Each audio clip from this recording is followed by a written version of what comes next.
সন্তান লাভ দিয়া উঠা মায়ের পায়ে ধরে কই মা বুঝতে পারি নাই তোমার হাকিকত বুঝতে পারি নাই রে। যারা মা বাবাকে ভালোবাসো ও যুবক অন্তরের কানটা লাগায় শোনো, আমি মিনহাজ মায়ের পাগল, আমি বাবার পাগল। আমার মা এখনো আছে, বাবা এখনো আছে। যখন মনে হয় আমার মা বাবাও চলে যাবে, আল্লাহি আল্লাহর কসম খেয়ে বলি, যখন আমি ভাবি আমার মা একদিন থাকবে না, আমার বাবা একদিন থাকবে না, কলিজা ফেটে যায়। আরে মা বাবা ছাড়া আমি কেমনে থাকবো? আল্লাহু আকবার বলেন।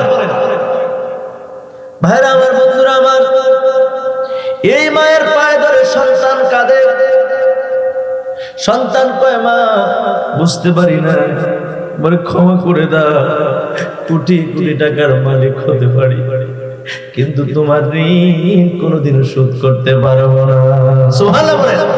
ভাইরা আমার, বন্ধুরা আমার, আল্লাহ পাক রব্বুল আলামিন সূরা নিসা 36 নম্বর আয়াত কারিমার প্রারম্ভে আমার আল্লাহ পাক রব্বুল আলামিন এই ঘোষণাটা দিয়েছেন। আল্লাহ বলেন, খুব মনোযোগ দেন, ওয়াবুদুল্লাহ, এই পৃথিবীর মানুষেরা শোনো, তোমরা একমাত্র আমি আল্লাহ পাক রব্বুল আলামিনের গোলামি করবা। জোরে বলেন সুবহানাল্লাহ।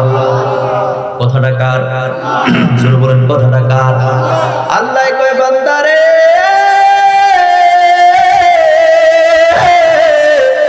শুধুমাত্র কেবলমাত্র একমাত্র ইবাদত করবা তোমরা আমি আল্লাহর। জোরে বলেন সুবহানাল্লাহ।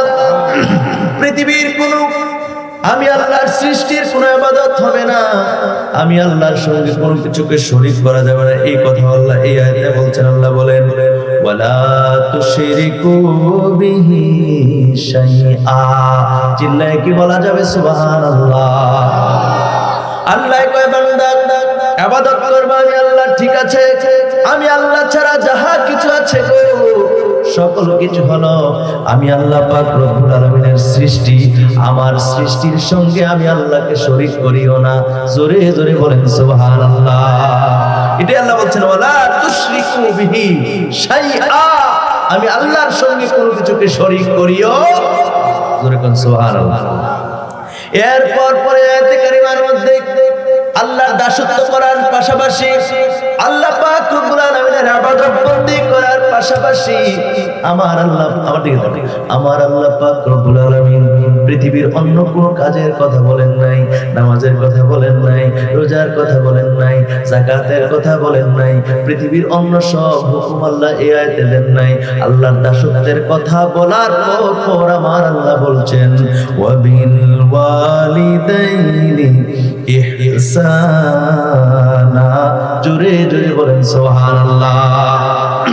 আল্লাহ কয় বান্দারে তোমরা তোমাদের মা বাবার সঙ্গে উত্তম আচরণ করো, তোমরা তোমাদের বাবা মার সঙ্গে ভালো আচরণ করো। জোরে জোরে বলেন সুবহানাল্লাহ। আমাকে বলা হয়েছে যে হুজুর এখন বহু ছেলেরা মা বাবার বৃদ্ধ হওয়ার পরে এই মা বাবা যাবে কোথায়? সারাটা জীবন তো ছেলে মেয়ের দিকে কাটাই দিল, ছেলেটার দিকে। এরকম অনেক মানুষ আছে, আপনাদের বয়সের অনেক মানুষ আছে যে আপনি দুনিয়ায় ছিল না, এই লোকটা দুনিয়ায় ছিল না, গর্ভে থাকা অবস্থা বাপ করে গেছেন, মা যায় নাই। এরকম আসেনি? খালি ফেড়ে গেছে সন্তান, শেষ। এই মহিলা সারাটা জীবন ওই গর্বে দেহেও নাই, ছেলে না মেয়ে। আর ছেলেও কি ঠিক আছে, চোখ কান নাক মুখ ঠিক আছে না, হনুমানের দুনিয়াতে এটাও তো দেখে না। এরপর ওই আশায় রয়ে গেছে। কথা কয় না, ঠিক কিনা? স্বামীর বিটা ছাড়ে নাই। আর এখনের মা বোনেরা কি যে করে আমি বুঝি না, 2-4-5টা সন্তান ফালাইয়া পরকীয়া করে ভাগ্যা যায়। আছে না? কোন সমাজে বাস করি? আল্লাহ আমাদেরকে হেদায়েত দান করুক, পড়েন আমিন। এটা আমাদের সমাজের অনেক বড় একটা ব্যাধি, ঠিক কিনা বলে? ভাইরা আমার, বন্ধুরা আমার, খুব মনোযোগ দেন।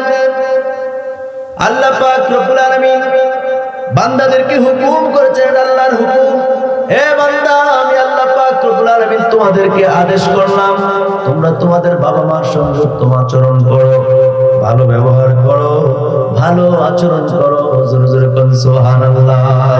এজন্য ভাইরা আমার, বন্ধুরা আমার, ফতোয়া হলো, এই মাসালা হলো, ফতোয়া হলো, আপনার বাবা মার খেদমত করা আপনার জন্য ফরজ। সুবহানাল্লাহ। আমার বাবা মার খেদমত করা আমার জন্য ফরজ, আপনার বাবা মার খেদমত করা আমার জন্য ফরজ না। আবার আমার মা বাবার খেদমত করা আপনার জন্য ফরজ না, আপনারটা আপনার, আমারটা আমার। জোরে জোরে বলেন সুবহানাল্লাহ। হুকুম কার? আর তারা সবাই কোন হুকুম কার? তো বৃদ্ধ বয়সে মা বাবা কার কাছে যাবে? এই মিয়া, এই যে ছোট্টবেলা তুমি শুধু ছোট থেকে হিসাব করলে তো মাথা পাগল হয়ে যাওয়ার কথা।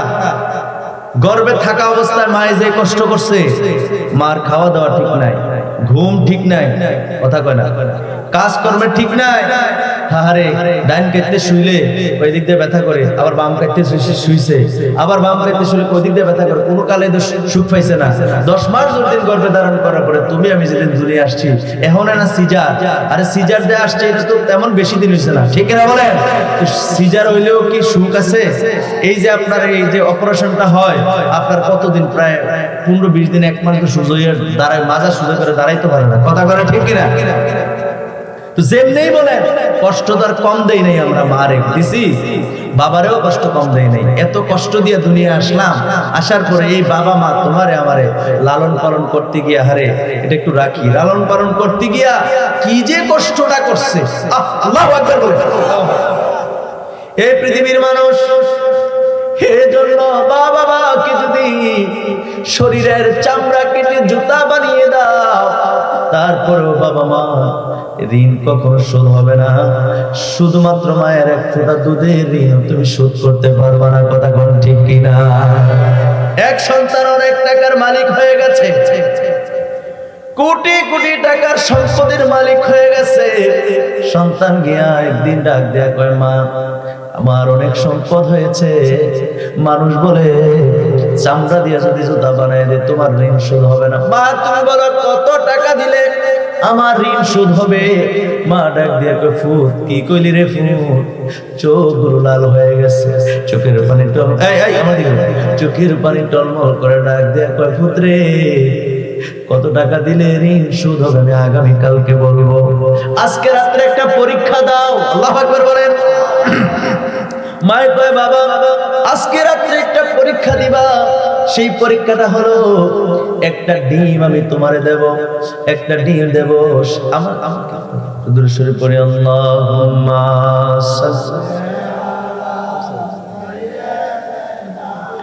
মাওলানা মুহাম্মদ ওয়া আলা মাওলানা। ভাইরা আমার, বন্ধুরা আমার, খুব মনোযোগ দেন। আপনাদের খারাপ লাগতেছে? ওই মা ডাক দেখো, সন্তান একটা পরীক্ষা দিবা আজকে রাতে, আগামীকালকে বলো কতগুলি টাকা দিলে আমার ঋণ শোধ হয়ে যাবে। ওই সন্তান বলে, মা মাত্র একটি পরীক্ষা, ওকে কোনো সমস্যা নাই, একটি ডিম দিলাম, এই ডিমটা আজকে সারাটা রাত তুমি জায়গায় থাকবা, বুকের উপরে ডিমটা রাখবা, কালকে সকাল বেলায় ডিমটা আসতো আমার হাতে ফিরিয়ে দিবা। সুবহানাল্লাহ। মা তো বড় বুদ্ধিমান। সব মা কিন্তু সরল হয় না, সব মা কিন্তু বোকা হয় না, ঠিক কিনা বলেন? মা বড় বুদ্ধিমান। মা কই, বাবা রে একটা ডিম দিলাম, সকালবেলা ডিমটা তুমি ডিমটা বুকের উপরে রাখবা, সকালবেলা ডিমটা আমার কাছে ফেরত দিবা, এটাই তোমার পরীক্ষা। সুবহানাল্লাহ। সন্তান কয়, মা এটা কোনো ব্যাপারই না আমার জন্য। মা কয়, ঠিক আছে পরীক্ষায় পাশ করো, তারপর আগামীকাল সকালে তোমার সঙ্গে আমার দেখা হবে, কথা হবে। ভাইরা আমার, বন্ধুরা আমার, ওই সন্তান ডিম বুকের উপরে নিয়া তাকায় রয়েছে সারা রাত, তাকায় রয়েছে 10টা 11টা 12টা, যখন 1টা বাজে, আরে চোখের মধ্যে জিমানি আসছে, আর তো চোখ টাইনা রাখতে পারে না, চোখের মধ্যে ঘুম আর ঘুম। একটু পরে যেন মনে হয় ডিম পরে যায়, একটু পর পর ধরে রাখি, স্যাপড়া খেয়ে ওঠে। আর এরকম করতে করতে যখন রাত্র 2টা 2:30 বেজে গেছে, সন্তানের কোন সময় যেন চোখ লাগছে, সন্তান ওই ছেলে বলতে পারে না, ওই লোক বলতে পারে না। সকালবেলা আসতে করে মা গিয়ে দরজার মধ্যে টোকা দিছে, বাবা ওঠো। সন্তান লাফ দিয়ে ওর সুইটা দেখে রে ডিম পিডের নিচে বইরা একবারে বস খায় গেছে। আল্লাহু আকবার। মায়ের ডাক দিয়ে আমার ডিম দাও। সন্তান খুঁজে খুঁজে দেখে পাশেই ডিম।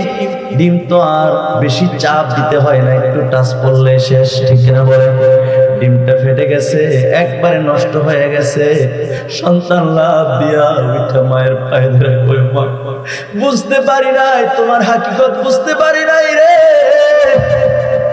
যারা মা বাবাকে ভালোবাসো, ও যুবক অন্তরের কানটা লাগা শোনো, আমি মিনহাজ মায়ের পাগল, আমি বাবার পাগল। আমার মা এখনো আছে, বাবা এখনো আছে।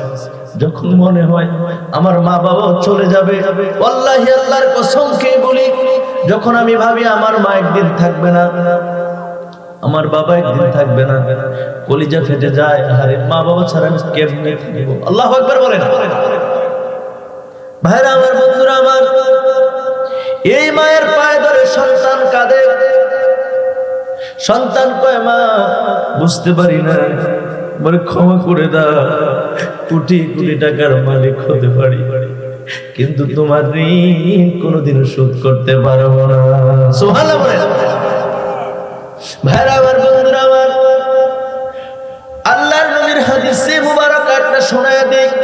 বাইহাকি শরীফের মধ্যে এসেছে, অনেক যুবক, অনেক মানুষ আছো, রিজিকের অবস্থা ভালো না, ইনকামের অবস্থা ভালো না, বেশি দূরে যাওয়ার দরকার নাই, মায়ের পায়ে ধরে প্রতিদিন বলো, মা ও মা তুমি তো আমার জন্য জান্নাত, আমার লাগে একটু দোয়া করো রে মা। আল্লাহু আকবার বলেন। মিশকাত শরীফের 422 পৃষ্ঠার মধ্যে রয়েছে, হযরত আনাস রাদিয়াল্লাহু তাআলা থেকে বর্ণিত, তিনি বলেন, আল্লাহর নবী ইরশাদ করেন, আল জান্নাতু তাহতা কদামিল উম্মাহাত। নবী আমার বলেন, উম্মত, মায়ের পায়ের নিচে হলো সন্তানের বেহেশত। চিল্লায়ে বলেন সুবহানাল্লাহ। মায়ের পায়ের নিচে কি? সন্তানের বেহেশত। যখন সুবহানাল্লাহ। নবীজির হাদিস মিশকাত শরীফের 422 পৃষ্ঠার মধ্যে হাদিসটা আছে। সুবহানাল্লাহ বলেন। ভাইরা আমার, বন্ধুরা আমার, শুধু তাই নয়, আমি যেই কথাটা আমি আপনাদের সামনে তুলে ধরছিলাম, হযরত আনাস রাদিয়াল্লাহু তাআলা থেকে বর্ণিত, তিনি বলেন, কেউ যদি তার রিজিককে এবং তার হায়াতকে বাড়াইতে চায়, হায়াত যদি বর্ধিত করতে চায় এবং রিজিক বাড়াইতে চায়, আল্লাহর নবী বলেন, তাহলে তোমরা তোমার মা বাবার সঙ্গে উত্তম আচরণ করো এবং বারবার দোয়া চাও। জোরে বলেন সুবহানাল্লাহ। তাহলে মা বাবার সঙ্গে উত্তম আচরণ করলে লাভ কার? আমার বলেন না, আমার। সবাই সবার অবস্থান থেকে বলেন, মা বাবার সঙ্গে ভালো আচরণ করলে লাভটা কার? কেন বুঝেন না? হযরত আলকামা রাদিয়াল্লাহু তাআলা আনহুর কবরের পাশে নবী দাঁড়িয়ে, আলকামার ঘটনা আপনারা সবাই জানেন। আলকামা নবীজি একজন বিশিষ্ট সাহাবী। উনি ওনার মায়ের মনে একটু কষ্ট দিয়েছিল, মানে মায়ের চেয়ে স্ত্রীকে প্রাধান্য দিয়েছিল, এতটুকুই তার অপরাধ। খাওয়ান দাওয়ান ভরণ পোষণ কোনো কমতি নাই, কিন্তু মনে করেন বাজার করে আনছে, ব্যাগটা মারাতো না দিয়ে বউরা তো বেরোতো, এই জাতীয় সমস্যা। কথা বুঝতে পারছি? মা কষ্ট পাইছে, পুত্রে আমি তো তোরে ফালছিলাম, আমি তো জিন্দা আছি। আল্লাহু আকবার বলে। কষ্ট এই জাতীয় অল্প, কিন্তু মা কষ্ট পাইছে, আল্লাহর আরশ কেঁপে গেছে। আল্লাহু আকবার বলেন। মৃত্যুর সময় অনেক বড় লম্বা ঘটনা, সেটা বলতে চাচ্ছি না। মৃত্যুর সময় কালিমা নসিব হচ্ছে না, আল্লাহর নবীর কাছে খবর পাঠাইছে। নবী তো বুঝাইছে, তার মা জীবিত আছেন? কয় হ্যাঁ আছে। মারা আনছে, বলেন তো আলকামা আপনার সাথে ব্যবহার কেমন করছে? মা কয়, আলকামা পৃথিবীর সবার সঙ্গে খুব ভালো, এত পরিমাণে দান করছে, তার হাত এত লম্বা ছিল, আমি মা গণনা করে শেষ করতে পারবো না। আল্লাহু আকবার বলেন। নফল ইবাদত বন্দেগী তার খুব বেশি ছিল, নামাজ রোজা সবকিছু সে পাকাপোক্ত। আল্লাহ নবী বলেন, আপনার সঙ্গে তার সম্পর্ক কি ছিল? তখন মা বলেছিল, আমি মা অনেক কষ্ট পেয়েছি তার প্রতি। আল্লাহ নবী বলেন, এই কারণে সে কালেমা পড়তে পারতেছে না। আল্লাহু আকবার বলেন। এটা অনেক লম্বা ঘটনা। পরিশেষে মা থেকে ক্ষমা এনে আল্লাহর নবী মা থেকে ক্ষমা আনার পরে এরপরে সে কালিমা পড়েছে, তার কাফন দাফন হয়েছে। ওই কবর দেওয়ার পরে কবরের পাশে দাঁড়িয়ে নবী ডাক দিয়া বললেন, সাহাবীরা শোনো, আমার আনসারেরা শোনো, আমার মুহাজিরেরা শোনো। আমি টেনে আনতে পারতেছি না, বুঝতে সুবিধা না। বলতেছে, আল্লাহর নবী বলেন, আনসারেরা শোনো, ও আমার মুহাজিরেরা শোনো, আমি নবী আজকে ঘোষণা দিয়ে দিলাম, আলকামার কবরের পাশে পাশে দাঁড়িয়ে বলে দিলাম, যেই সাহাবী কিংবা আমার কোন উম্মত যদি কিয়ামত পর্যন্ত মায়ের চাইতে বউকে প্রাধান্য বেশি দেয়, আমি নবী বললাম তার ফরজ ইবাদত, যে কোনো প্রকারের ফরজ ইবাদত, যে কোনো প্রকারের নফল ইবাদত, দান সদকা কোনো কিছু আমার আল্লাহ পাকের দরবারে সে করতে পারবে, কবুল হবে না, হবে না, হবে না। চিল্লায়ে বলেন আল্লাহু আকবার। তো কিসের আশা আমার সঙ্গে বেয়াদবি করে? নবীজির হাদিস, কিসের আশা? কেন করছেন বলেন? আমাকে বুঝান, আমার তো বুঝে আসে, আমার তো বুঝে আসে না। অনেক যুবক মা বাবার কবরের পাশে বিনয় বিনয় কান্দে। আপনাদের বিশ্বাস হয়?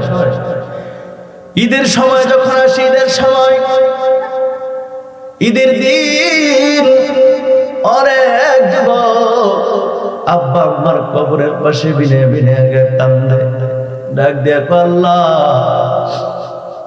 আজকে এমন এমন সম্পদ দিছো, কিন্তু মা নাই, বাবা নাই। নায়িকা বলে, আল্লাহ আজকে যদি আমার আব্বা জীবিত থাকতো, আজকের এই ঈদের দিনে আমি আমার আব্বার সুন্দর একটা পাঞ্জাবি কিনা দিতাম। কবরের পাশে দাঁড়ায় দাঁড়ায় কত যুবক কান্দে। আল্লাহ তুমি আমার বাবাকে নিয়ে গেছো, আজকে আমার তৌফিক আছে আল্লাহ, যদি আমার আব্বা জীবিত থাকতো তার সুন্দর একটা পাঞ্জাবি কিনা দিতাম, সুন্দর একটা লুঙ্গি কিনা দিতাম, বাবার হাতে দইরা দইরা বাবার সঙ্গে ঈদের ময়দানে যাইতাম। বিনে বিনে কান্দে অনেক মার কবরের পাশে দাঁড়ায় দাঁড়ায় কান্দে। আল্লাহ আজকে আমার সম্পদ আছে, কিন্তু মা নাই। মা যদি থাকতো বাজারের সবচেয়ে দামি কাপড়টা, দামি শাড়িটা আমি আমার মার জন্য নিয়ে আসতাম। ঠিক না বলে? যেই যুবক মাকে ভালোবাসে, যেই যুবক আব্বারে বড় ভালোবাসে, ওই যুবক মা বাবার কথা স্মরণ হলে কাঁদে। শরীরের জীবনের যত যন্ত্রণা, মনের যত কষ্ট, মনের যত দুঃখ, পৃথিবীর কত মানুষ দেখে, কিন্তু এই কষ্টগুলো বলার মতো একটা মানুষও খুঁজে পাওয়া যায় না। কথা কোন ঠিক কিনা? অনেক কষ্ট যাদের বাবা নাই, যুবক যাদের বাবা নাই, যাদের মা নাই, জিজ্ঞেস করে দেখো, তারা বলার মতো জায়গা পায় না। যার কাছে তুমি বলছো সেই তোমার বিপদ টেনে আনছে। আজকে তোমার বন্ধু, যখন সে তোমার কালকে শত্রু হয়ে যাবে, সেই তোমার জন্য অনেক বড় বিপদ হয়ে দাঁড়াবে। ঠিক কিনা বলে? মনের দুঃখ বলা যায় না। আজকে আপনার বন্ধু, এই বন্ধুই কালকে শত্রু। কথা কয় না? কথা ঠিক নেই। এই জন্য মা বাবার সঙ্গে যেন খারাপ আচরণ না হয়। মা বাবার যদি নজর থাকে, মা বাবার খেদমত যদি আল্লাহর দরবারে কবুল হয়, অনেক বড় বিপদ থেকে আল্লাহ বাঁচায় দেয়। সুবহানাল্লাহ কইতেন না? ছোট্ট একটা ঘটনা বলবো, হাদিস, এটা আমার বানানো কথা না, বুখারী এবং মুসলিম শরীফের মধ্যে এসেছে। মেশকাত শরীফের 420 পৃষ্ঠার মধ্যে এই হাদিসটা আসছে। সুবহানাল্লাহ। হযরত ওমর ফারুক রাদিয়াল্লাহু তাআলা আনহুর সন্তান আব্দুল্লাহ ইবনে ওমর রাদিয়াল্লাহু তাআলা আনহু তিনার থেকে বর্ণিত, তিনি বলেন আল্লাহর নবী বর্ণনা করেছেন, নবী বুখারী শরীফের হাদিস, আল্লাহর নবী বলেন, পূর্বের যুগের নবীর তিনজন লোক, পূর্বের যুগের নবীর তিনজন লোক রাস্তা হাঁটতেছে হাঁটতেছে হাঁটতেছে, অনেক দূর যাওয়ার পরে এবার হঠাৎ করে বৃষ্টি নামলো। বৃষ্টি নামার কারণে বৃষ্টির থেকে বাঁচার জন্য তারা একটা গুহার ভিতরে প্রবেশ করলো। গুহার ভিতরে প্রবেশ করার পরে মা বাবার জন্য আপনি যা করবেন, এই যদি আল্লাহ কবুল করে নেয়, তাহলে দেখেন কত বড় বিপদ থেকে আল্লাহ বাঁচায়। খুব মনোযোগ দিয়ে শোনেন ভাইরা আমার, বন্ধুরা আমার, গুহার ভিতরে প্রবেশ করার পরে এমন পরিমাণে বৃষ্টি নেমেছে, পাহাড় থেকে একটি অনেক বড় পাথর গুহার মুখে পড়ে গেছে। আল্লাহু আকবার বলেন। গড়াইয়া আইসা গুহার মুখে পড়ে গেছে। এখন তিনজন ব্যক্তির পক্ষে সম্ভব না এই পাথর ধাক্কায়া ফালানো, সরানো সম্ভব না। আল্লাহু আকবার বলেন। যাকে কেউ দেখে না তাকে কে দেখে? যার কথা পৃথিবীর কেউ শুনে না তার কথা শুনে কে? এই তিনটা ব্যক্তি বড় মহা বিপদে পড়ে গেলেন। ভিতর থেকে, গুহার ভিতর থেকে বার হওয়ার কোন রাস্তা নাই, তাদের সঙ্গে এমন কোন যন্ত্র নাই যেটার মাধ্যমে বের হয়ে আসবে। ভাইরা আমার, বন্ধুরা আমার, তারা তিনজনে বলা বলি শুরু করলো, কি করা যায়? একজন বলে উঠলো, ভাই আমার, তোমাদের মধ্যে এমন কি কাজ করেছো যে এই কাজটা একমাত্র আল্লাহর সন্তুষ্টির জন্য করেছো, এরকম যদি কোনো খালেস অন্তরে কাজ করে থাকো, এটার উসিলা বানায় আল্লাহর দরবারে ফরিয়াদ করি, আল্লাহ হয়তো দয়া করে একটু পাথরটা সরাইয়া দিবে। সুবহানাল্লাহ বলেন। কেমন বিশ্বাস আমরা মুসলমান, আমাদেরকে আমাদের রব এমন রবের ইবাদত করি, পৃথিবীর কোন রাজা বাদশার পায়ে সিজদা দেই না, আমরা পৃথিবীর কোন মানুষের গোলামি করি না, এবং রবের ইবাদত করি যিনি আমাদেরকে সর্ব অবস্থা আমাদের খবর রাখেন। ঠিক কিনা বলেন? ওই গুহার ভিতরে বিপদে পড়ছে, আমার আল্লাহ দেখেন নাকি? দেখেন। কেমন বিশ্বাস, যে ইবাদতটা তুমি খালেস অন্তরে করছো, এরকম যদি ইবাদত থাকে তাহলে আল্লাহ পাক রব্বুল আলামিন এটার উসিলা ধরে আল্লাহর কাছে কইলে, অনুবিনয় করে কানলে হয়তো আল্লাহ দয়া করে আমাদেরকে একটু বিপদ থেকে সরাই দিতে পারে। সুবহানাল্লাহ কইতে না? ভাইরা আমার, বন্ধুরা আমার, একজন ব্যক্তি বলল, দেখো তোমাদের জীবনে এমন কোন কাজ আছে কিনা যেটার উসিলা ধরে আমরা তিনজনে হাত উঠাইব, তুমি আমিন বলবা। আমাদের বিশ্বাস আল্লাহ আমাদের বিপদ থেকে হেফাজত করবেন। জোরে বলেন সুবহানাল্লাহ। একজন বলে উঠলো, হ্যাঁ ভাই, আমার জীবনে আমি একটা কাজ করছি, এখনো রানিং আছে। জোরে বলেন সুবহানাল্লাহ। আমার জীবনে আমি একটা কাজ করেছি, সেই কাজটা হলো, আমার এই কাজটা হলো, আমি প্রতিদিন মেষ চড়ানোর জন্য আমি জঙ্গলায় যাইতাম, মেষ চড়ানোর জন্য আমি ভেড়া ছাগল বকরি নিয়ে অনেক দূরে চলে যাইতাম। প্রতিদিন বের হতাম সকালবেলা, বিকালবেলা সন্ধ্যার আগে আগে চলে আসতাম। আমার ঘরে বৃদ্ধ মা এবং বাবা আছে, আমার ছোট ছোট কয়েকটা বাচ্চা আছে। আমি বাড়িতে আইসা সর্বপ্রথম দুধ দহন করতাম। দুধ দহন করে আমি আমার মা বাবার আগে খাওয়াইতাম, কোনোদিন তাদের পরে খাওয়াইছি না। আমার আব্বা আম্মার আমি আগে খাওয়াইতাম, এরপরে আমার ছেলে মেয়ে, এরপরে আমি আমার স্ত্রী। সুবহানাল্লাহ বলেন না? কত প্রেমের, কত মহব্বতের, কত মহব্বতের সংসার। সুবহানাল্লাহ বলেন। আরে এত কোটি কোটি টাকা দিয়ে কি লাভ যদি সুখ না থাকে? ঠিক কিনা বলেন? ওই ব্যক্তির ডাক দেয়া কয়, আল্লাহ তুমি তো জানো, একদিন আমি মেষ চড়াতে বের হয়ে সকালে বের হয়েছি, কিন্তু এই মেষ নিয়ে ভেড়া বকরি নিয়ে যাইতে যাইতে অনেক দূরে চলে গেলাম। সন্ধ্যা হয়ে গেল, রাত নেমে আসলো, আমি বাড়িতে সঠিক সময়ে অন্য দিনের মতো পৌঁছাইতে পারলাম না। বাড়িতে আসতে, বুখারী শরীফ থেকে বলতেছি, বাড়িতে আসতে আসতে আমার অনেক লেট হয়ে গেল। এসে দেখলাম আমার সন্তানগুলি সজাগ আছে, কিন্তু আমার মা বাবা সজাগ নাই, ঘুমাই গেছে। সুবহানাল্লাহ বলেন। আমি আইসা অন্য দিনের মতো দুধ দহন করলাম। দুধ দহন করে দুধের কাপ নিয়া, পাতিলা নিয়া মা বাবা যে ঘুমায় আছে, ওই মা বাবার শিওরে এসে মাথার পাশে এসে দাঁড়িয়ে আছি।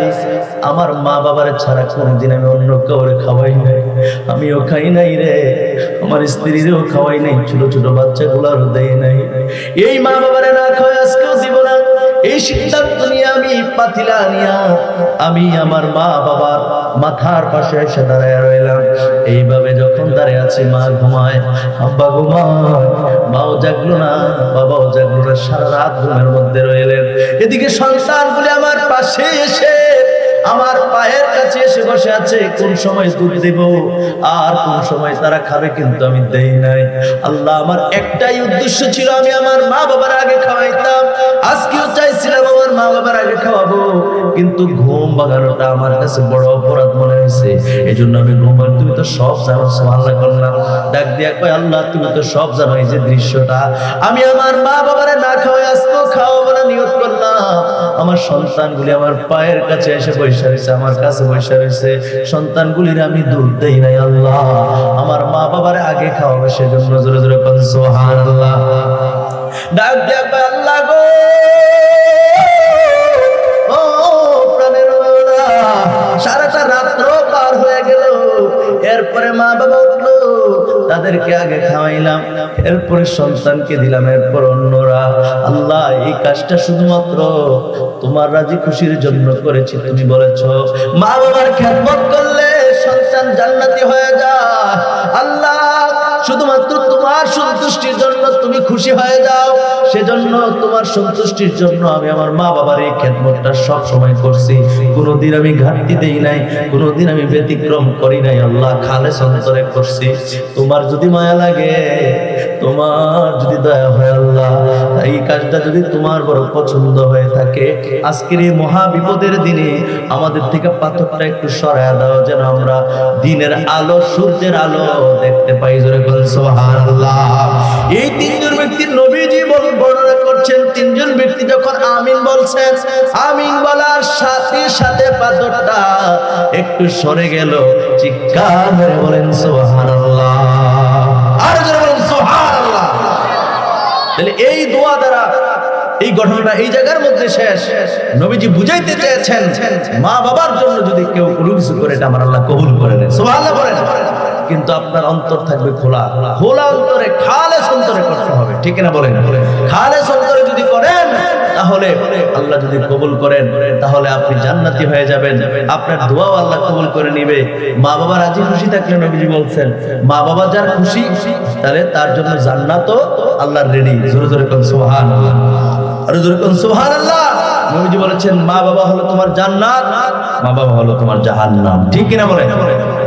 বলেন সুস্থ লোকে নয় পাগলেও কয় মা নামটি হলো বড়ই মধুময়। সুস্থ লোকে নয় পাগলেও কয় মা নামটি হলো বড়ই মধুময়। দুনিয়ার শ্রেষ্ঠ দামি আমারে মা জননী, ভুলে যাই পেরেশানি দেখলে মায়ের বদন খানি, ঠিক না বলেন? দুনিয়ার শ্রেষ্ঠ দামি আমারে মা জননী, ভুলে যাই পেরেশানি দেখলে মায়ের বদন খানি। যখন সুবহানাল্লাহ। ছেলে হতে পারে অন্ধ বোবা পাগলে ঘেরা, তবুও সে মায়ের কাছে সবার সেরা রে, তবুও সে মায়ের কাছে সবার সেরা। ছেলে হতে পারে অন্ধ বোবা পাগলে ঘেরা, তবুও সে মায়ের কাছে সবার সেরা রে, তবুও সে মায়ের কাছে সবার সেরা। এই জগতে মায়ের মতো কার আছে হৃদয়, ঠিক না? আর এই জগতে মায়ের মতো কার আছে হৃদয়। মা নামটি হলো বড়ই মধুময়, মা নামটি হলো বড়ই মধুময়। সুস্থ লোকে নয় পাগলেও কয়, বলেন সুস্থ লোকে নয় পাগলেও কয় মা নামটি হলো বড়ই মধুময়, মা নামটি হলো বড়ই মধুময়। দুনিয়ার শ্রেষ্ঠ দাবি আমারে মা জননী, বলে যাই পেরেশানি দেখলে মায়ের বদন খানি। চিল্লে বলেন আল্লাহু আকবার। আমরা মা বাবার খেদমত করতে চাই কি চাই না? আরো আওয়াজ করে বলেন খেদমত করতে চাই কি চাই না? দুরূদ শরীফ পড়ি আল্লাহুম্মা সাল্লি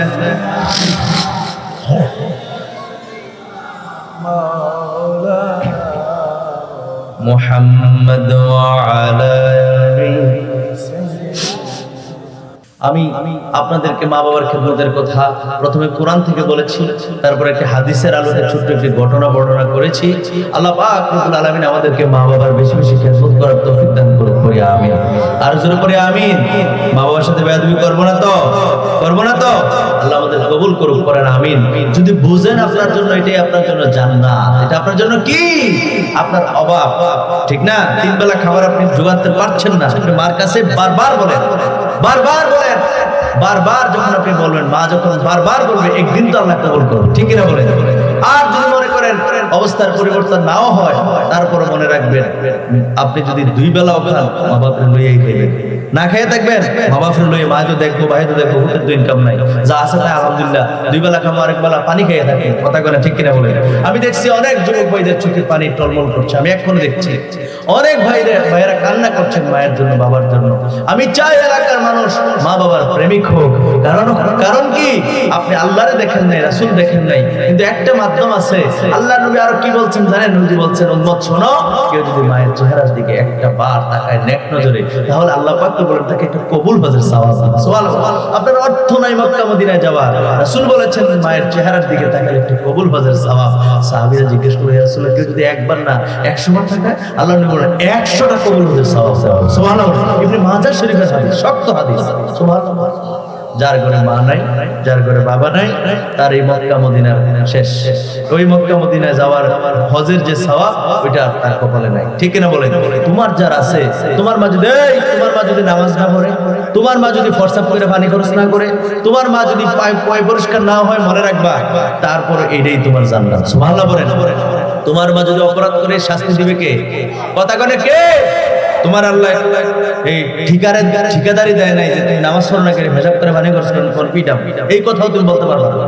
তুমি বুঝাইতে পারবে মা আরেকটু পয় পরিষ্কার সুন্দর সবাই দিয়ে থাকে ভালো। আপনার মা যদি মনে করেন যে আপনার মা সবার থেকে নোংরা, আপনি বুঝাইতে পারবেন, ধমক দিতে পারবেন না। ঠিক কিনা বলেন? আপনার জন্য এটাই জান্নাত। ওই না বেনামাজি মাই আপনার জন্য জান্নাত। বুঝাইবেন মা নামাজ পড়ো, আমি পড়ছি তুমিও পড়ো, কিন্তু নামাজ পড়ো না বলে ঘর থেকে বাইরে করার অধিকার আপনার নাই। ঠিক কিনা বলেন? কথা বুঝাইতে পারছি? আবার এটা বলেন না যে হুজুর বলে গেছে মা বাপ নামাজ না পড়লো সারবো, এই কথা কইছি? মনে করেন পড়েন, এরকম হয় না অনেক মা বাপ নামাজ না পড়লো আপনি তার খাওয়ান দিতে হবে, তার এই সর্বোচ্চ সেবা আপনি করতে হবে। ঠিক কিনা বলেন?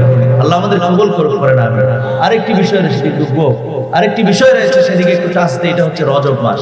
কোন মাস? কথা কেন? কোন মাস? রজব মাস।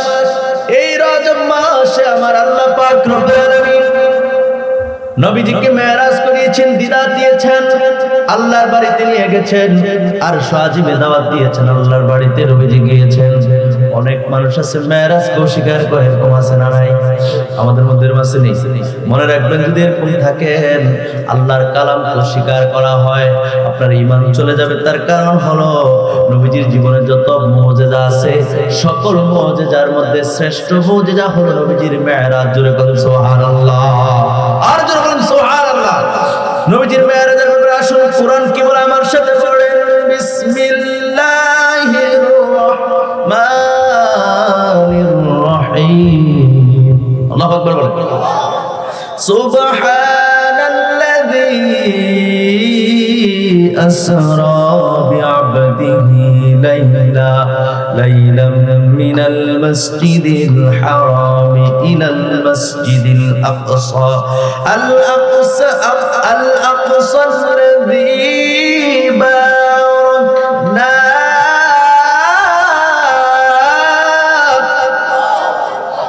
বারাকনা হাওলাহু লিনুরিয়াহু মিন আয়াতিনা।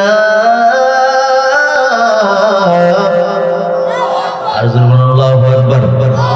আমি কিন্তু প্রতিদিন ওয়াজের মধ্যে কোরআন তেলাওয়াত করে আলোচনা করে আজকে পারতেছি না, এরপরেও আমি চেষ্টা করছি আপনাদেরকে বুঝিয়ে দেওয়ার জন্য।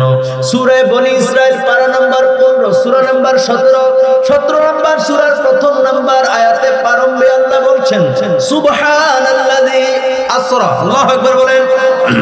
সুবহান কে? আল্লাহ। আল্লাহ সুবহান কে? আমরা বলি সুবহানাল্লাহ, মানে আল্লাহ কি আপনি পূত পবিত্র, যেরকম সুবহানাল্লাহ। তাহলে আল্লাহ পাক রব্বুল আলামিন এই আয়াতের শুরুতে নিজের পবিত্রতার ঘোষণা দিয়েছেন। পবিত্র সেই মহান সত্তা যিনি আল্লাহ বলছেন বিআবদিহি, নিজের বান্দা আপন মাহবুব নবীকে লাইলাতাম মিনাল মাসজিদিল হারাম ইলাল মাসজিদিল আকসা, মসজিদে হারাম থেকে মসজিদে আকসা পর্যন্ত ভ্রমণ করাইছে। যেরকম সুবহানাল্লাহ। রাতের একটা অংশে নবীজিকে মসজিদে হারাম থেকে মসজিদে হারাম কয় কোনটারে? বাইতুল্লাহ শরীফ কিবলাটা মক্কা শরীফে, এটাই মসজিদে হারাম। সুবহানাল্লাহ। আর সহজভাবে কেমনে বুঝাইতে হবে? এটাই মসজিদে হারাম, এটার কথা আল্লাহ কোরআনে কইছে। সুবহানাল্লাহ। আল্লাহ কয় আমি আমার বন্ধু নবীজিকে মসজিদে হারাম থেকে মসজিদে আকসা পর্যন্ত ভ্রমণ করাইছি। ভ্রমণ রাতের একটা অংশে। সুবহানাল্লাহ কইতেন না? আপনারা মেহমান, আমার গাড়ির ড্রাইভার এদিকে থাকে আলহামদুলিল্লাহ করেন না? উনি কিন্তু আর্মি পাস র্যাবেও ছিল। আলহামদুলিল্লাহ কইতেন না? খুব সম্মানী মানুষ। কথা বলছেন তো আমার দিকে। তাহলে সুবহানাল্লাযী আসরা, এই শব্দগুলো, এই কথাগুলো কার? যদি এক একটা শব্দের ব্যাখ্যা করি অনেক সময় লাগবে, যেন ব্যাখ্যায় যাচ্ছি।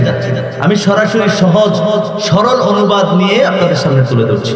আল্লাহ বলছেন আমি মহান সেই পবিত্র সত্তা যিনি আপন বন্ধুকে মুহাম্মদ সাল্লাল্লাহু আলাইহি সাল্লামকে মসজিদে হারাম থেকে মসজিদে আকসা পর্যন্ত রাতের একটা অংশ ভ্রমণ করাইছে। সুবহানাল্লাহ। ভ্রমণ করাইছে তো করাইছে। আল্লাহ বলেন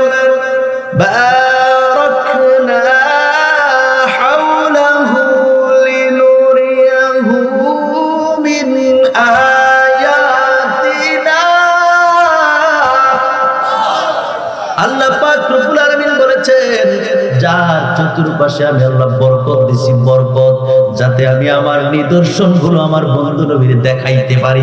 এরকম সুবহানাল্লাহ। কথাগুলো কার? এটারে কি কেউ কইতে পারবে না? জাল জাল জোরে কর না, জাল কইতে পারবো। হাদিস কইলে না অনেক সময় কয় হুজুরে হাদিস কইবে জাল হাদিস, ঠিক না? কিন্তু কোরআনের আয়াত রেখে জাল কইতে পারবো? আর কোরআন খুললে আপনার সামনে 15 নম্বর পারা 17 নম্বর সূরা প্রথম আয়াত, সুবহানাল্লাহ। সূরার নাম সূরা বনী ইসরাঈল। আর কেমনে কইতাম? এই সূরার মধ্যে আল্লাহ যে কথাটা বলছেন সেটা জাল খুলে এটা কোরআনের আয়াত। এই আয়াত যদি কেউ কয় জাল, আপনার মতো পাবলিকে ওই মৌলবীর থাবড়ায় ফাড়াইবো গাল। কথা কয় ঠিক কি না? কারণ কোরআনের আয়াতকে কেউ জাল কইতে পারে? কথা বলে পারে? তো আল্লাহ বলছেন, আমি আমার বন্ধু নবীকে রাতের একটি অংশে মসজিদে হারাম থেকে মসজিদে আকসা পর্যন্ত ভ্রমণ করাইছি। এখন তাফসীরের কিতাবের মধ্যে এসেছে মসজিদে আকসা থেকে মসজিদে হারাম থেকে মসজিদে আকসা পর্যন্ত 1 মাসের পথ। সুবহানাল্লাহ। কয় মাসের পথ? আপনার বাড়ি যেই জায়গায়, আপনারা যে জায়গায় দেখেছেন 1 কিলোমিটার দূর থেকে আপনারা যাইতে 10 মিনিট লাগবে। কথা ঠিক না? 10 মিনিট লাগবে। এখন যদি কয় আপনি ফায়ে হাইটা আজকের এই 8 তারিখ রাতে ঢাকা একবার গেছেন আবার আইছেন, কেউ বিশ্বাস করবো? পাগলে বিশ্বাস করবো না? কথা করবো? কিন্তু আর আল্লাহ যদি এরকম কোনো ঘোষণা দেয় যেটা এর চেয়ে আরো ডেঞ্জারাস, আমরা ইমানদার, আমরা মানতে কোনো অসুবিধা আছে? আল্লাহ কইছে রাতের একটা অংশে মসজিদে হারাম থেকে মসজিদে আকসা পর্যন্ত আমি আল্লাহ ভ্রমণ করেছি। আল্লাহ পারেনি? ওমা তারা কথা করে আল্লাহ পারে কিনা? আরে আল্লাহ তো সুলাইমান নবীর তক্তা দিছে, যেটাকে বলা হয় তক্তে সুলাইমান। সুলাইমান নবীর ওই তক্তা, এটার কোনো পাখা ছিল না, এটার কোনো আপনার তেল মোবিল গিরিজ কোনো কিছু ছিল না। এটার মধ্যে যদি দাঁড়ায়া সুলাইমান নবী হুকুম করে দেয় আফ্রিকার জঙ্গলে যাও, টো টো টো টো করে একটা ডাইরেক্ট। সুবহানাল্লাহ। এটা হুকুম কার হুকুমে যাইতো? আল্লাহ পারেনি? যদি কোন আল্লাহ পারে না তাহলে আপনার ঈমান এখনো নাই, আপনি ঈমানে আনছেন না এখনো, ঠিক কিনা বলেন? আমার আল্লাহ কি যে পারে, সীমাহীন শক্তির মালিক কে? ইনফিনিট পাওয়ার, সীমাহীন শক্তির মালিক কে? আল্লাহ সব কিছু পারেন। সুবহানাল্লাহ বলেন। ভাইরা আমার, বন্ধুরা আমার, আল্লাহ পাক রব্বুল আলামিন রাতের একটা অংশে 1 মাসের পথ মক্কা শরীফ থেকে সেই মসজিদ আকসা, মসজিদ আকসাটা কোনটা জানেন? ওই যে ফিলিস্তিনের জমিনে আমাদের ভাই ফিলিস্তিনের মুসলমানদেরকে পাখির মতো গুলি করে করে হত্যা করেছে, শহীদ করেছে এই ইহুদিরা। কথা কোন ঠিক কিনা? শুধু তাই নয়, তাদের ঘর, এই তাদের বাড়ি, তাদের ধন সম্পদ, তাদের সবকিছু তছনছ করে দিয়েছে, তাদেরকে বোমা মেরে সবকিছু উড়িয়ে দিয়েছে। কথা বলেন ঠিক কিনা? সেই আল আকসা মসজিদ ফিলিস্তিনের জমিনে, যেটা হলো মুসলমানদের প্রথম কিবলা। সুবহানাল্লাহ বলেন। ওই মসজিদের রাতের একটা অংশ নিয়েছেন, বলছেন কে? আল্লাহর কোরআন বারবার বলতেছে যেন আপনারা কথাটা সহজে বুঝেন। তাহলে 1 মাসের পথ যাইতে আবার আসতে 1 মাসের পথ, কেউ কেউ বলছেন 1.5 মাস লাগে যাইতে, ব্যাখ্যা। কেউ কেউ বলছেন আসতে লাগে 1.5 মাস, কেউ বলেন না 15 দিন হলে যাইতে পারে, আবার 15 দিন লাগতে আসতে। এর নিচে কেউ বর্ণনা করছেন সর্বনিম্নটাও যদি নিম্নটাও যদি ধরি তাহলে যাইতে 15 দিন, আইতে 15 দিন, কয় দিন? 1 মাসের পথ আল্লাহ কয় রাইতের একটা অংশে আমি আমার বন্ধু নবীরে মসজিদে হারাম থেকে মসজিদে আকসা পর্যন্ত নিছি। যেরকম সুবহানাল্লাহ। এবার তো কথাটা বুঝতে অসুবিধা হয়েছে না? আর আমরা ইমানদার এলাকা আমরা সুবহানাল্লাহ বলছি, ওই কাফের বেঈমান মুশরিকেরা নবীর সময়ে তারা আর খায় কোনো কাম না। হ্যাঁ, একটা রাইতের একটা অংশে আমরা দেখলাম নবী ঘুমাইলো, ঠিক আছে, আমরা দেখলাম নবীজি ঘুমাইছে মক্কা শরীফে। আবার রাতের একটা অংশ বলে নবীজি মসজিদে হারাম থেকে মসজিদে আকসা তো গেছে, অকর আরশ আজিম পর্যন্ত গিয়ে দুনিয়া 7 আসমান, 7 আসমান ফাড়ি দিয়া, তারপরে সিদরাতুল মুনতাহা, লামাকান জামান সবকিছু শেষ করে ফাড়ি দিয়া আল্লাহর বাড়িতে বলে গিয়া নবীজি এরপরে আবার বলে ভিড়া হয়ে গেছে। আল্লাহু আকবার বলেন।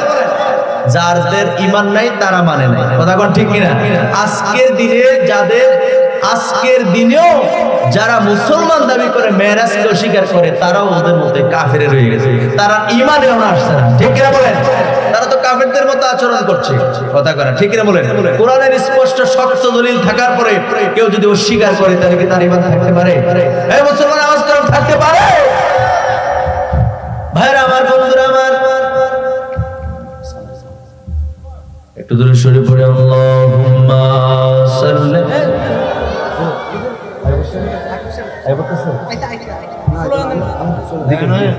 মুহাম্মদ সাইয়্যিদিনা, একটু স্লোগান দেন। সকলে বলি আলহামদুলিল্লাহ।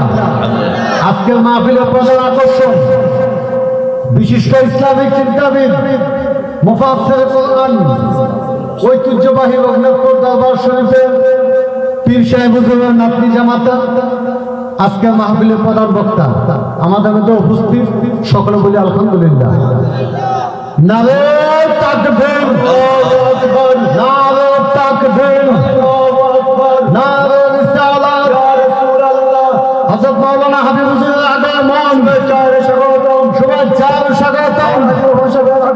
মাহফিল কমিটির পক্ষ থেকে লাল গোলাপ শুভেচ্ছা, লাল গোলাপ শুভেচ্ছা। মাহফিল কমিটির পক্ষ থেকে, সভাপতির পক্ষ থেকে লাল গোলাপ শুভেচ্ছা, প্রধান অতিথির পক্ষ থেকে লাল গোলাপ শুভেচ্ছা, প্রধান মেহমানের পক্ষ থেকে লাল গোলাপ শুভেচ্ছা। নারে তাকবীর, আল্লাহু আকবার।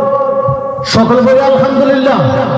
সম্মানিত এলাকাবাসী, আজকে আমরা যাওয়ার জন্য অপেক্ষায় ছিলাম ঐতিহ্যবাহী রঘুনাথপুর দরবার শরীফের পীর সাহেব হুজুরের নাতনি জামাতা আল্লামা আলহাজ হযরত মাওলানা হাবিবুর রহমান সাহেব রঘুনাথপুর দরবার শরীফ, হযরত মাওলানা হাবিবুর রহমান সাহেব রঘুনাথপুর দরবার শরীফ হুজুর আমাদের মধ্যে উপস্থিত। সম্মানিত মহল্লাবাসী, এলাকাবাসী, আপনারা যে যেখানে আছেন, আমি বিশেষভাবে অনুরোধ করতেছি, ইনশাআল্লাহ আমাদের প্রধান বক্তা অল্প কিছুক্ষণের মধ্যে আমাদের মধ্যে উপস্থিত হবেন। আপনারা এদিক সেদিক ঘোরাফেরা না করে, বিশেষ করে যুবক ভাই মুরব্বীদেরকে আমি বিশেষ করে অনুরোধ করে বলতেছি, আপনারা মাহফিলের প্যান্ডেলে আসুন। আমরা সকলে বলি আলহামদুলিল্লাহ। একবার জোরে কইতেন না আলহামদুলিল্লাহ। সম্মানী ব্যক্তিকে সম্মান দেওয়া এটা আমার নবীর সুন্নত, সুবহানাল্লাহ কইতেন না। মুরব্বীদেরকে শ্রদ্ধা করা, ছোটদেরকে স্নেহ করা। রাসূল বলছেন যে মুরব্বীদেরকে শ্রদ্ধা করে না, মানে বড়দেরকে সম্মান করে না, ছোটদেরকে স্নেহ করে না, সে আমার দলভুক্ত নয়, সে আমার উম্মত না। নবীজি কইছে, আল্লাহু আকবার বলেন। সুতরাং হুজুর এসেছেন, আমরা স্লোগান দিয়েছি, আমরা বরণ করে নিয়েছি, ঠিক কিনা বলেন? এখন আমি যে কথা বলতেছিলাম, হুজুর আসার আগ মুহূর্ত পর্যন্ত আমি অসুস্থ মানুষ, এই কথাটা আমি গুছানোর চেষ্টা করছি। হ্যাঁ, যে কথাটা বলতেছিলাম যে নবীজি মক্কা শরীফ থেকে, মানে মসজিদে হারাম থেকে মসজিদে আকসা পর্যন্ত সর্বনিম্নটাও যদি ধরি 15-30 দিন, 1 মাস, 1 মাসের পথ নবীজি গেলেনও, আবার চলে আসলেন, আবার আরশ আজিম পর্যন্ত। সুবহানাল্লাহ। এখন প্রশ্ন হলো, হুজুর কুরআনুল কারীমের মধ্যে তো শুধু মসজিদে আকসা পর্যন্ত আছে, আল্লাহ পাক রব্বুল আলামিন নবীজিকে মেরাজ করিয়েছেন, নবীজিকে নিয়ে যে একবার আরশ আজিম পর্যন্ত গেছেন, সেটা তো কোরআনে নাই। কথা সত্য, ঠিক কিনা বলেন? এটার কারণ কি? এটার ব্যাখ্যা বিশিষ্ট ফুকাহায়ে কেরাম, মুহাদ্দিসিনে কেরাম, মুফাসসিরিনে কেরাম এইভাবে ব্যাখ্যা করেছেন। বিভিন্ন তাফসীরের কিতাবের মধ্যে এসেছে যে আরবের সে কাফেররা যারা সন্দেহ পোষণ করছে, ইমানদাররা তো মানে ওই, বুঝেন নাই? ইমানদারদের তো আর মানতে সমস্যা নাই আল্লাহর কথা, সুবহানাল্লাহ। কাফের যারা অস্বীকার করতো বা অস্বীকার করেছে, তারা সিনে হইলো আল আকসা মসজিদ পর্যন্ত। এরপরে যদি কই প্রথম আসমান, দ্বিতীয়, তৃতীয়, চতুর্থ, পঞ্চম, ষষ্ঠ, সপ্তম, এরপর সিদরাতুল মুনতাহা, তারপরে আল্লাহর আরশ, এগুলো যদি বলি, এইগুলি কিতা কথা কয় না, ঠিক কিনা? কথা বুঝেননি? আর আপনি চিনেন হলো মুরাদনগর বাজার কোম্পানিগঞ্জ, কথাটা সহজে বুঝাই।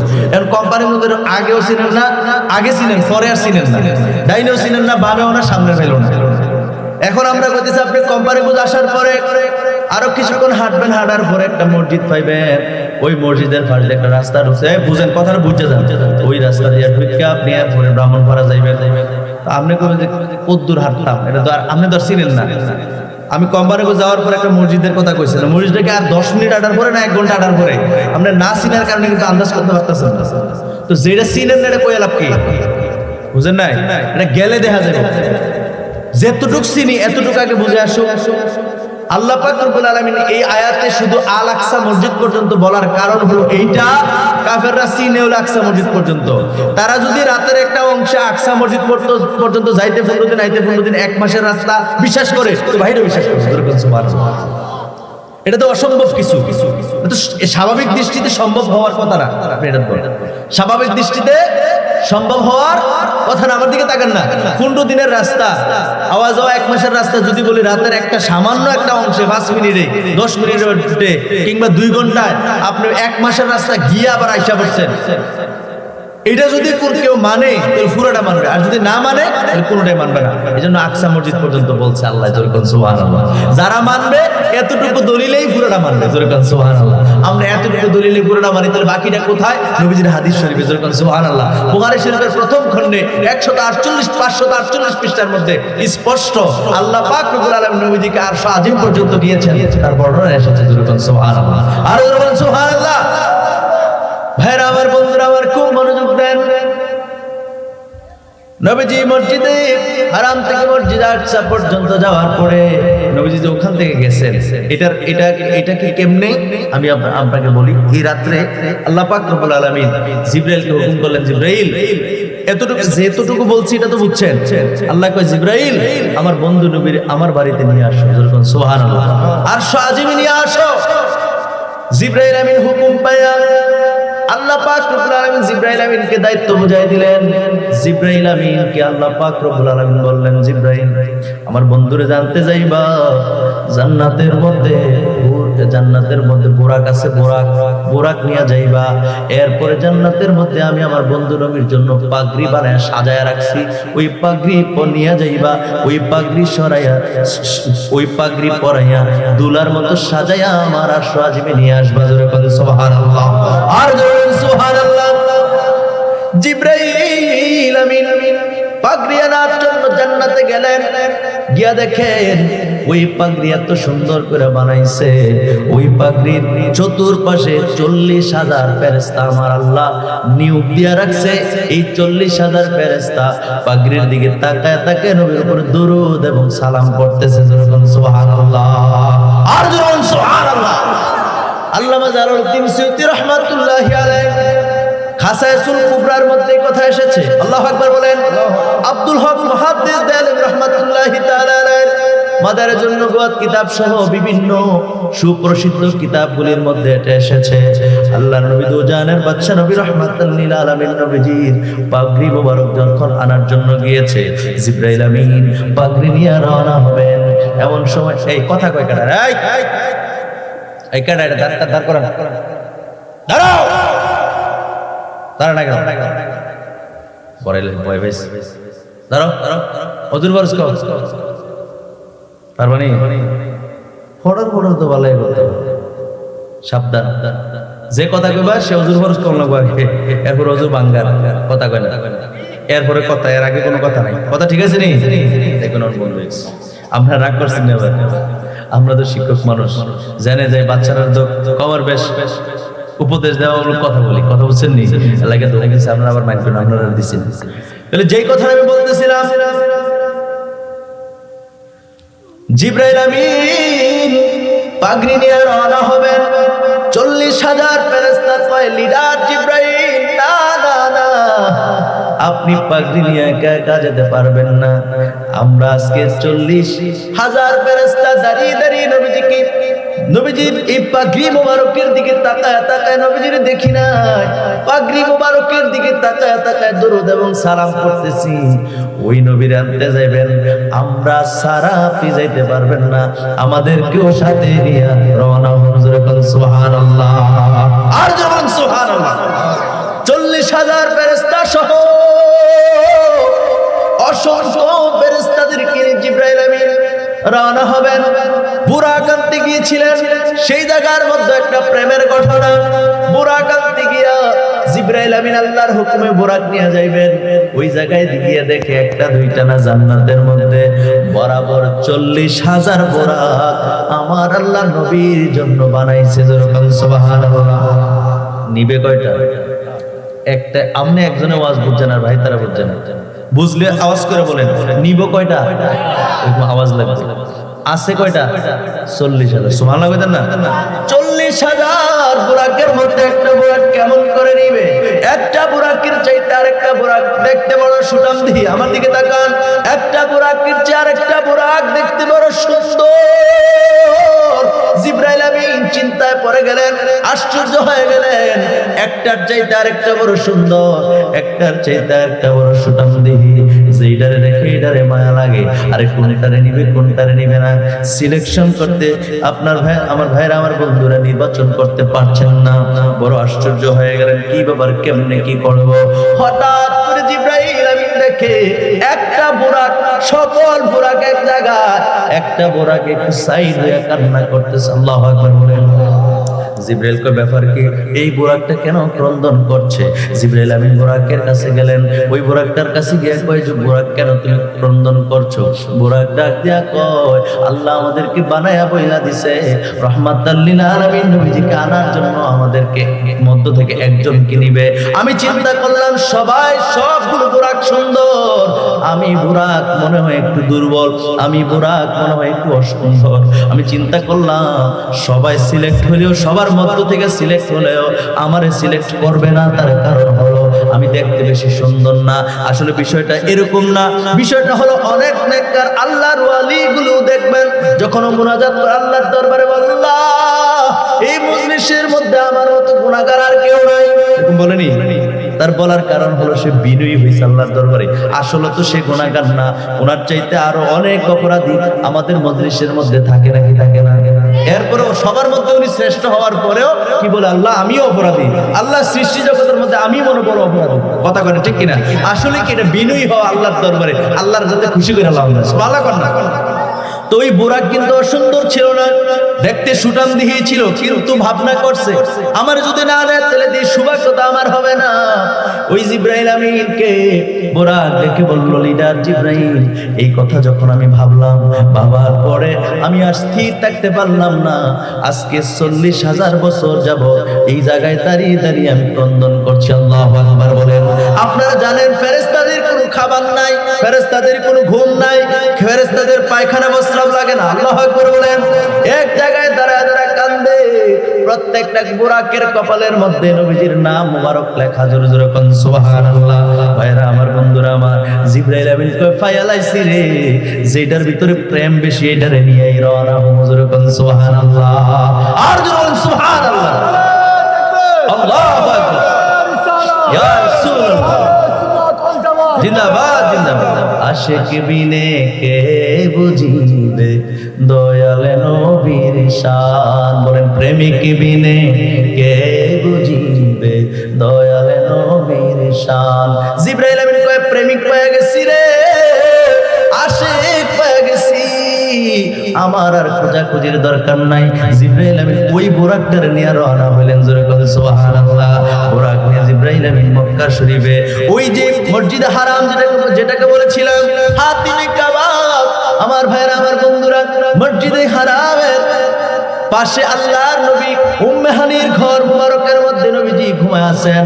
আসলে নবীজি ঘুমান নাই, এই আমার দিকে তাকিয়ে, নবীজি ঘুমান নাই। সবাইরে ওই আরবের সকলকে ঘুম পাড়ানোর জন্য নবীজি ওই দিন একটু আগে আগে শুয়ে গেছেন। সুবহানাল্লাহ বলেন। নবী তো জানেন আল্লাহর পক্ষ থেকে দাওয়াত আসছে, আল্লাহর বাড়ির মেহমান হবে। সুবহানাল্লাহ কইতেন না? অনেক দেখবেন অনেক সন্তান, অনেক ছেলে মেয়েগুলো মা বাবার কথা শুনতে চায় না। মা যদি কয় ঘুমা, রাত 8টা বাজে 9টা বাজে তখন সই সই করে। আছে না নাই? আরে কথা করে আছে না নাই? সব মনে আমরা এলাকায়, আমরা এলাকা মনে নাই আছে। তো মা যদি ঘুম পাড়াইতে চায়, যতক্ষণ পর্যন্ত মা লাইটটা নিবাইয়া নিজে না গিয়া শোয়, এতক্ষণ পর্যন্ত সই সই বন্ধ হয় না। ঠিক নেই? ঠিক নেই? ঘুম পাড়াইতে মাইগুলো সোজা আরো কাজ আছে, এটির ঘুম পাতানোর লেগে মাইকে 8টা বাজে শুয়ে দিয়েছে। সুবহানাল্লাহ। এটা যদি আপনি বুঝেন নবীজির এত সুন্দর একটা মর্যাদা হবে, এত মর্যাদা আল্লাহ বাড়িয়ে দিয়েছেন। আল্লাহর বাড়িতে নবীজি আজকে যাবেন, নবীজি পৃথিবীর সমস্ত মানুষকে ঘুম পাড়ানোর জন্য ওই দিন একটু আগে আগে শুয়ে গেছে। নবী যদি শুয়ে যায়, সাহাবায়ে কেরাম কি বসে থাকবে? সবাই সবার অবস্থানে চলে গেছে। যখন সুবহানাল্লাহ, জিবরাইল আমিন আসছে, আয়েশা দেখে নবীজি ঘুমায় রয়েছে। উম্মে আলীর ঘরে নবীজি ঘুমায়। আসলে নবীজি ঘুমায় না, বুখারী শরীফের হাদিস, নবীজির অন্তর ঘুমায় না, নবীজির চক্ষু ঘুমায় কিন্তু নবীজির অন্তর ঘুমায় না। আপনি আমি ঘুমাইলে ওযু ভেঙে যায়, আল্লাহর নবী ঘুমাইলে ওযু ভাঙতো না। সুবহানাল্লাহ বলেন। এই বেকুব, তুমি না বলো নবী তোমার মতো, তুমি নবীর মতো, নবী আমার মতো, এরকম মানুষ সমাজের মধ্যে বলুন না, আছে না নাই? কথা করে আছে না নাই? বেকুব, তুমি ঘুমাইলে ওযু ভেঙে যায়, রাসূলুল্লাহ ঘুমাইলে ওযু ভাঙতেন না। সুবহানাল্লাহ। আপনি নবীর সমান কেমনে হইলেন? আহ! আপনি হাঁটলে আপনার শরীর থেকে ছায়া পড়ে ছায়া, রাসূলুল্লাহ হাঁটলে নবীজির শরীর মোবারক থেকে ছায়া পড়তো না, কারণ রাসূলুল্লাহ হলেন নূর। সুবহানাল্লাহ বলেন।